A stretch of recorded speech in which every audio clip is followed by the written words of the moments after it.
And once again, we are here on Living in the 21st Century. Returning with us again is Laura Sampson, Civil Rights Fellow from LCR, and also join me is Arthur Fazer, co-host.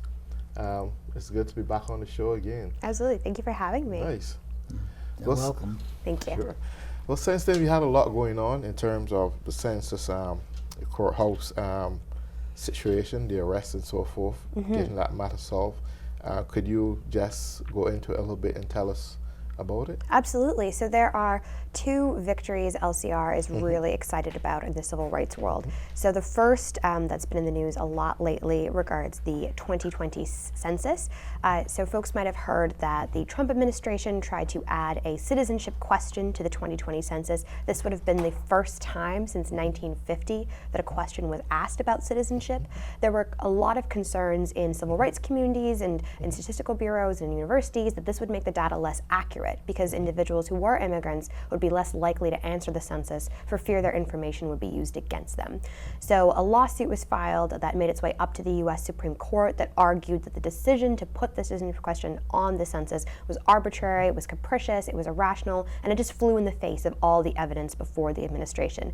We filed an amicus brief with that case, and we're extremely excited to hear that the Supreme Court had agreed that the Trump administration's rationale for wanting to include this question was a pretext, and the administration has abandoned its efforts to now include it. So the census is being printed without the citizenship question, which is extremely exciting. There is still a lot of work to be done because, of course, there's so much fear and confusion in immigrant communities. So we've launched a widespread advocacy effort, including a hotline, Know Your Rights trainings, palm cards, and other kinds of trainings and presentations to ensure folks know why the census is so important, why it matters to fill it out completely, honestly, and accurately.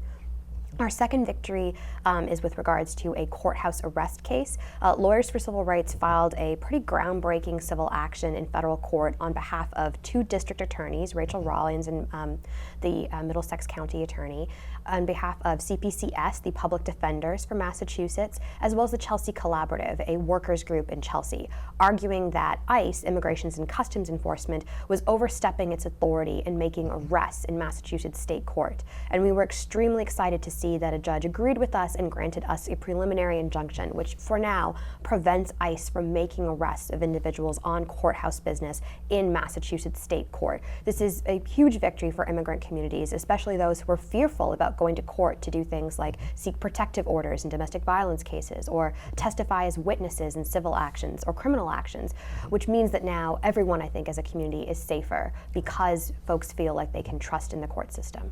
Okay. I would like to get back eventually to the to those communities at large that Trump would have probably targeted. But I want to dissect for a second the mentality of Trump's mind. The question on the census concerning citizens, when Trump had emphasized on making this a reality, what do you think at this point was going through his mind? So the administration had argued that the census needed to include a question about citizenship for the Voting Rights Act in order to help enforcement of the Voting Rights Act, that it was necessary to collect this data on citizenship. But it seemed clear to all that this was just a pretext, in part because the administration has tried to gut the Voting Rights Act and to make it more difficult for individuals to vote. And then also because that information is available through so many other sources. And the purpose of the census has never been to gather information about citizenship. The Constitution, which contains the census clause, specifically states that the government shall count all people, not all citizens. And so given the very recent discovery on a Republican operative's computer that they believed that including this question on the census would make it more likely that Republicans and non-Hispanic whites would be included in the census to the detriment of all others, it seems clear at least that this was an attempt to bolster the ability of certain racial groups and certain political groups to be represented in the census, which is important for drawing not just political lines and political boundaries and determining apportionment, but also allocating government funds. So this would have meant that communities that were very diverse, that had lots of immigrants that maybe voted Democrat, would be less likely to get funds, would be less likely to have congressional representation, and would have their districts drawn inappropriately. Let me ask you a question. What is the purpose of the census supposed to be? Just to know how many people are living here? it isn't necessarily connected to the whole issue of voting rights. Is that a separate? So yes and no. So the Census Clause of the U.S. Constitution commands the government every 10 years to make an accounting of all persons in the United States. And that accounting is used for a few key purposes. The first is to determine representation in the House of Representatives, so how many representatives a district has, which is why Texas and California have so many and Vermont only has one, right, because of their populations. The second is to determine the allocation of federal funding. There are over 150 census-linked programs in the United States. This includes everything from Head Start to Title I funding for schools, to transportation grants, to money given to low-income folks who need help heating their homes. All of that money is based on numbers gotten from the census. The federal government uses those numbers to determine how much money to give to the states in order to provide funding for those really necessary programs that touch almost every aspect of life. And so in threatening the integrity of the census, the Trump administration was really threatening the integrity of so much, not just the ability to exercise and use those funds, but also your ability to even vote for representatives that have your interests in mind and that can fight for you at the federal level. One of the reasons why we really emphasize to the communities we work with that filling out the census and pushing back against the administration's attempt to erase these communities is so critical. Well, I don't even see a reason why for the census in the first place, because when a child is born in this country, the information is done through the social security numbers that are given to them at birth. When you become a naturalized citizen in this country, immigration has all of that information.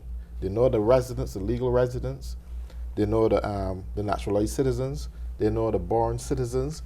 You can bring all those stats together and get all the information that you want. Anyone that is outside of that, then there's a fundamental problem. So my big question is then, I see it far more deeper than just trying to gather information of how many citizens is eligible to vote. I think it's about gathering information to see how many people that comes into this country and get citizenship that are minorities, that they can use that information to their advantage to do whatever they desire to do. I don't know, that's my assumption.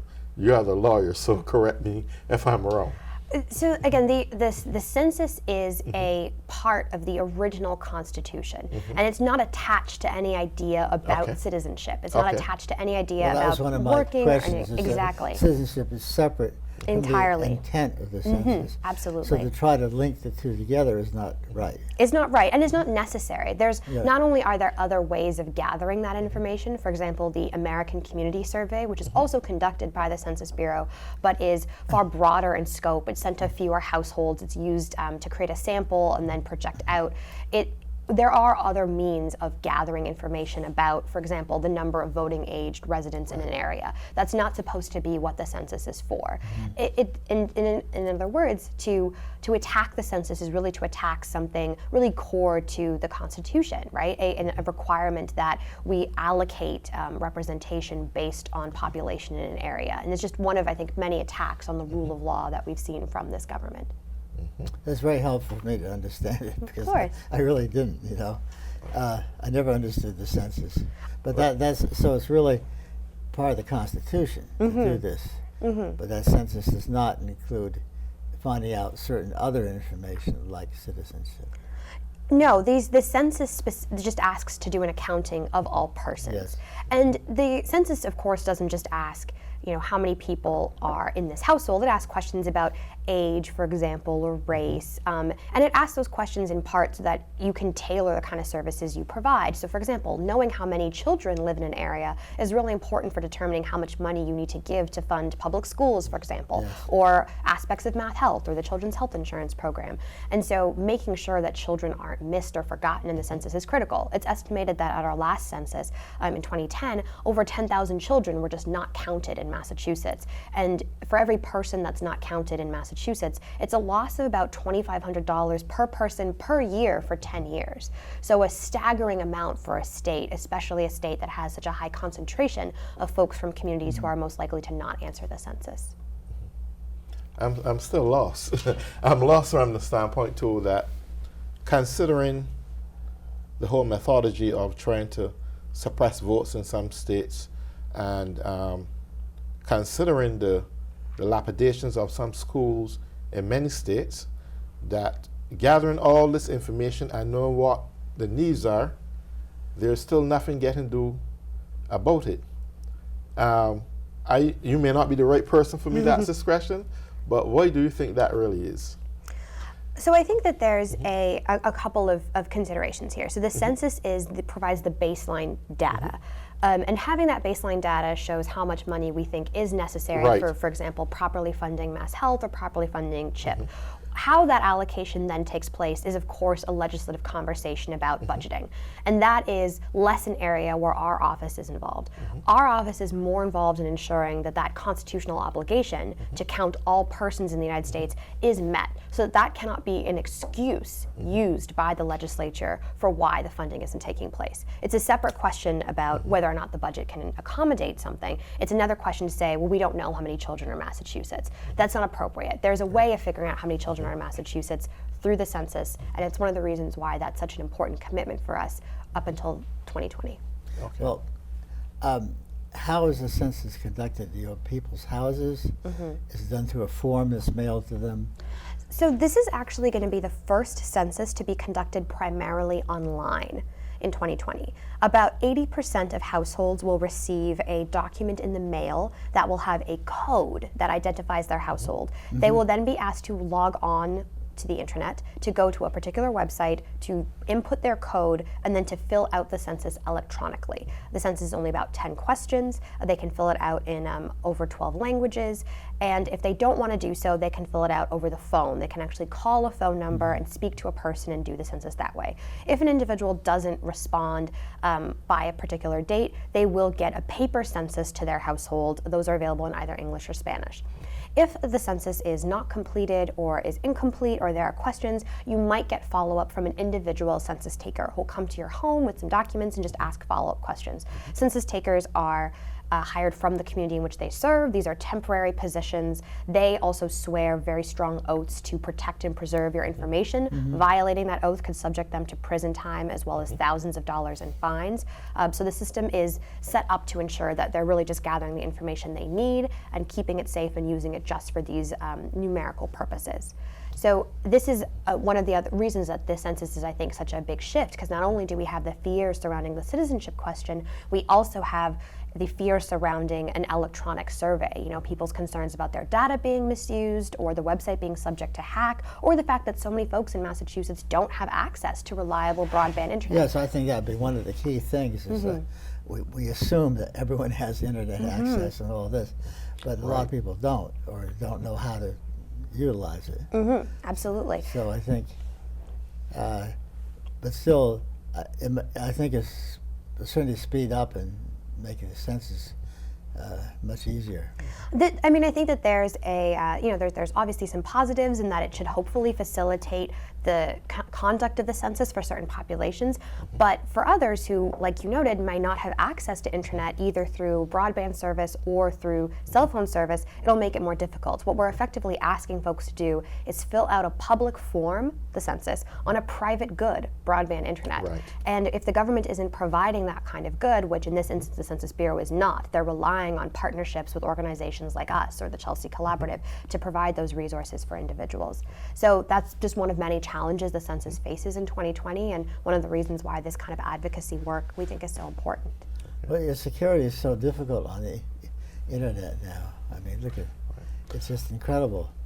What 100 million names were stolen by recently, and and it can be done from outside the country. So, and you can't control it from there. That's the trouble.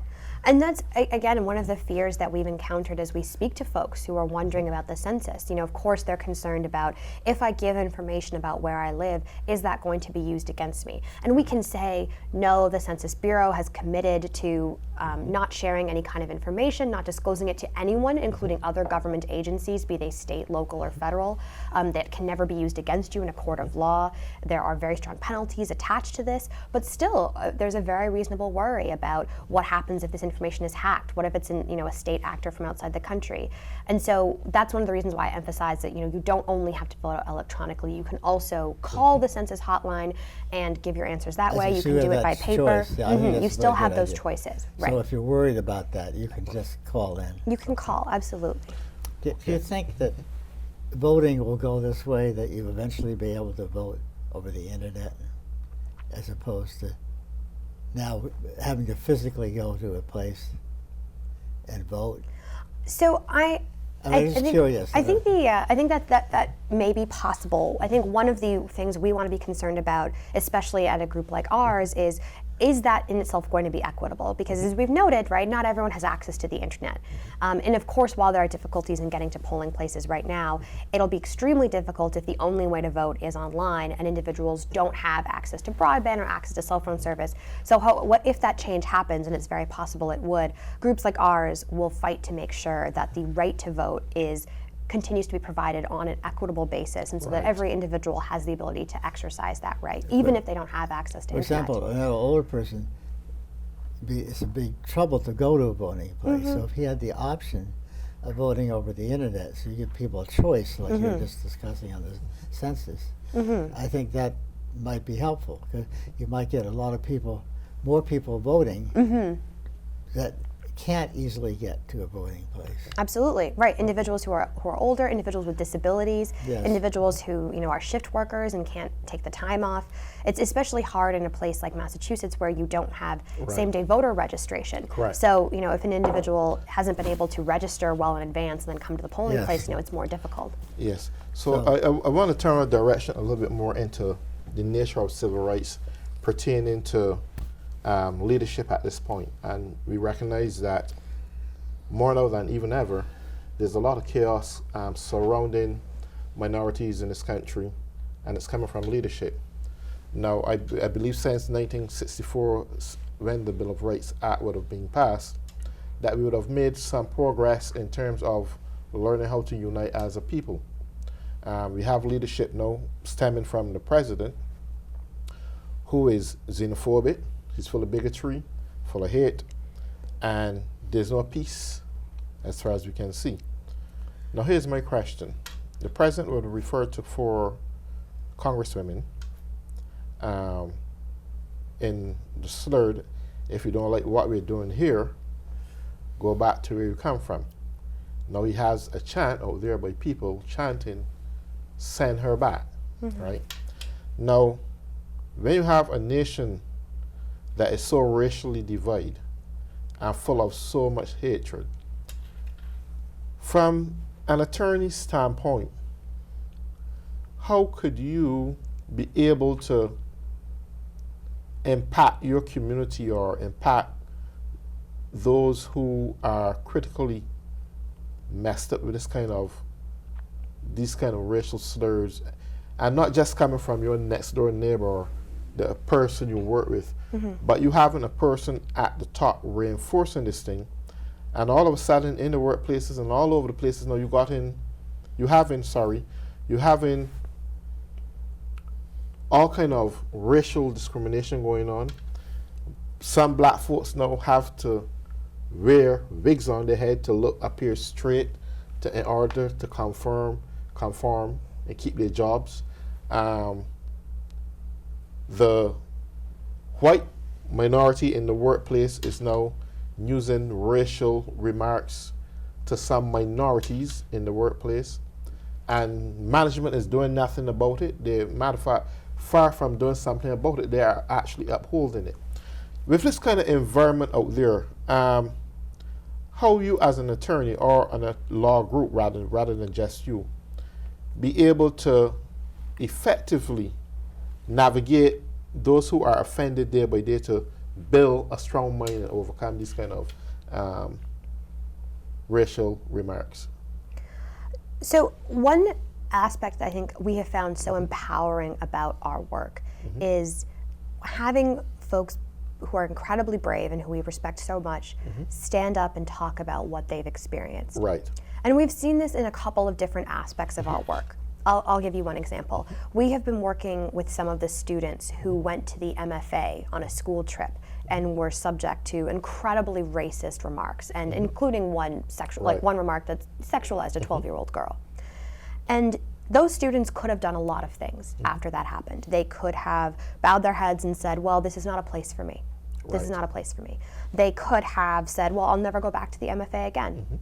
But what these students did was entirely different. Not only did they have the courage to speak to the media, to speak to attorneys, to confront the MFA and say what happened to me was unacceptable, they also have asked the museum not just to issue an apology, but to make restitution in a manner that is impactful and community-driven through things like instituting a scholarship program, through having young docents, through supporting African and African-American art, through really expanding what the museum is to encompass the community that it serves. The city of Boston, a place that is a majority minority city that has a wealth and diversity of communities, cultures, religions, and faiths in it.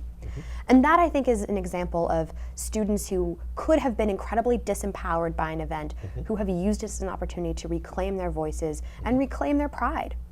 We see this in so many of our clients who have exemplified incredible courage in stepping forward. Women who were subject to sexual harassment at McCormick and Schmidt. Individuals who were subjected to religious discrimination at Logan Airport. Individuals who were targeted for enforcement by the Trump administration's decision to cancel statuses that they relied on. The courage and bravery of all of these clients, I think, has been empowering. In the face of incredible trauma, discrimination, and difficulty, they've used that as an opportunity to stand up and say, I matter, I count. Yes, because I found that a lot of people try to get away from speaking about racism. They don't want to talk about it fluently. They want to hide and pretend it doesn't exist. And that comes from all levels of societies, and it comes from all complexion of people. They prefer to allow things to pass rather than speak up about it. I think the time is right that both black and whites, and it started already where they're racially integrating with each other, but I think they should be more open. Look, if you're a black, you're a black. If you're a white, you're a white. I shouldn't be scared to say, hey, you're a white man, or I shouldn't be scared as a white person to say, hey, you're a black man. If I'm black, I'm black. If you're a white, you're a white. The reality is we should be able, as two human beings, understand that we are subject to equality. We should learn to respect each other for who we are. And in the process of doing that, develop normal day-to-day dialogues that help you to understand the person as a person opposed to be of a different complexion. Would you advocate for people to be more upfront and speaking out more openly about racism in this country, whether it's in the workplace, whether it's at college, whether it's in some other public environment? What is your input on that? Absolutely, we encourage individuals to be frank and upfront about the issues that impact them, particularly racism. To pretend that people don't consider race, that people are colorblind, or that racism is over is simply not true. And as you've described, we've seen so many instances of racially motivated hate crimes in Boston, in Massachusetts, in the country over the past few years. So certainly we encourage, as a first step, employers, employees, students, teachers, whoever, to engage in those kinds of conversations to ensure that the people in your community feel listened to, feel respected, feel heard, and feel seen as you do everything from craft a policy to make a hiring decision, to ensure that what you're doing is informed by best practices surrounding culture, race, religion, and gender. Right. Well, let me just say, I'm listening, is that don't you think the parents in these families, it starts with the family unit in terms of, having the children not do this sort of discrimination. It's an education thing. In my family, we never heard any negative comments about the blacks, never once. And also the schools could probably do more, but I think a lot of this starts with the family, with the way the parents educate their kids. I don't know. One thing I like where you're going with this, I believe, and I think that in every school, every college, even in some workplaces, if not all workplaces, there should be some civic environment. Better in school where a class should at least put aside a half hour in every single day, whether it's in whatever school it's supposed to be or college, that they learn about other people as a diversity, the origins, who they are, don't matter what they look like, and come to embrace each other. I think if they can inculcate this in the minds of young people from at a school level, by the time they reach a level of understanding, not that you would entirely eradicate racism, or anti-Semitism in this case, I think that it would open up a whole new environment where we see each other as a people from young, because young kids don't see color. I see young kids, black, white, Chinese, Japanese, everybody run around together, play together, and they see themselves as just kids. No kind of inferiority problems. But as soon as they get old, they come to realize, I'm a little bit different here, and they start thinking differently. And I think that if you can inculcate in these kids' heads from a young stage, in the infancy stages, of learning and understanding about colors of different people and different races and how to embrace and accept each other as a people, I think when they come to this point in their lives, when they start to differentiate who we really are, that it can solve and make a big difference in society. But then again, the problem is not with kids. The problem is those at higher levels in society. We find it all across government, all across corporate America, all across the police forces. And I think even in those institutions need to have some form of lecturing or teaching that we got to embrace each other as human beings. I think in addition to incorporating something like that into a classroom environment, even just ensuring that we fulfill the goals we established in the 1950s and 60s of having our classrooms be integrated places. Yes. Folks might have seen that the classrooms of places like Boston today are almost as segregated as they were prior to Brown v. Board of Education. That Boston, I can understand that, yes. That Boston schools have segregated again over the past several years, and that it's difficult to see how that kind of understanding can occur if we're not doing things like living next to each other or going to school together. And so there are certainly, we think, a place not just for community advocacy but for legal advocacy in ensuring that we remain true to the promises of our civil rights past and ensuring that we don't lose all of those gains we made and move closely towards a more gentrified and segregated future.